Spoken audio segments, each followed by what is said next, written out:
waa tahay daawadayaal waa mar kale iyo xubinteena kooban ee daahqaad oo markan aynu wax ka ogaan doono in kooban noloshii xaaji cabdi waraabe oo Allah u naxariistay maanta ku geeriyooday isbitaal ku yaala magaalada Hargeysa.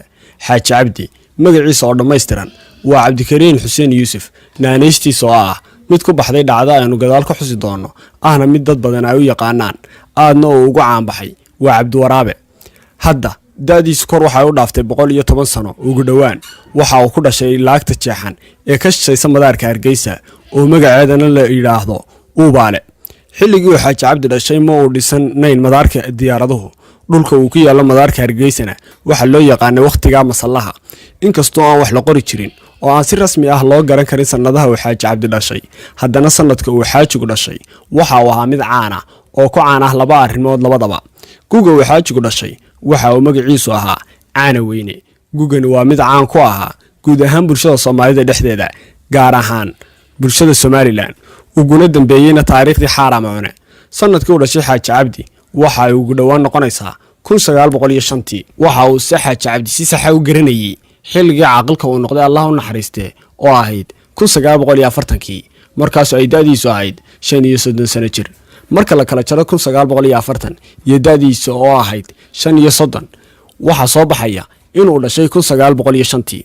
xaaji Cabdikariin hooyadii waxa la oran jiray Qaayib Faarax Shabeel, aabihii Xuseen Yuusuf Aadan waxa la dilay isagoo ay 40 bixii uga hadheen 3 habeen. si kala hadii loo dhigo Allah u naxariistay xaaji cabdi aabihii Xuseen Yuusuf waxa la dilay markii uu jiray 37 habeen oo kaliya, waxaana lagu dilay dagaal qabyaalad ku salaysan oo ka dhacay magaalada Hargeysa. siiba koob kaabiga u saaran bridge-ka koowaad ee ku yaala bartamaha Hargeysa oo u dhaxeeyay qaar ka mid ah beelaha deegaanka Hargeysa. waxa uu la dhashay 14 caruur ah oo ay walaalayihiin, kuwaas oo inta badan yaraan ay ku xijaabteen marka laga reebay isaga, walaalkii Nuur Xuseen iyo walaashii Faadimo Xuseen oo caruur ka tagay.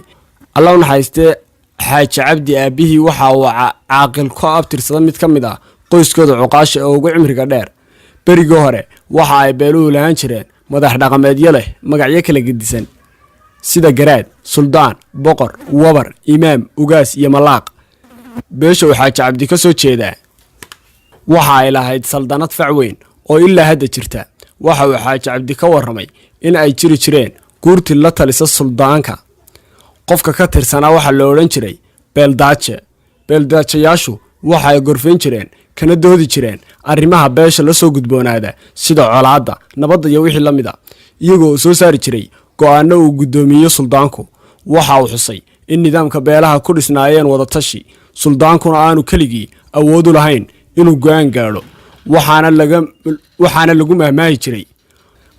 mahmaahi jiray bahina waa xeertay, boqorna waa gudoomiyey. wixii ay guddigu soo go'aamiso ayuu suldaanku taftiir ku samayn jiray oo uu oran jiray halkaas ayuu dalab ka leeyay. kolba warabka laga saarana sidaas ayaa taladu meel mar ku noqon jirtay. xaaji cabdi Allah u naxariisto oo la weydiiyay kolka la sameeyay cuqaasha waxa uu sheegay in cuqaasha la sameeyay markii ay dawladda Ingiriisku dalka qabsatay. caaqiladii uu horeeyay ay dawladda Ingiriisku magacawday ee kamid ahaa beeshiisana waxa kamid ah caaqil Xaji Meegaag Cilmi, Ilka Dheere iyo caaqil Yuusuf Aadan oo ahaa xaaji cabdi awowgii.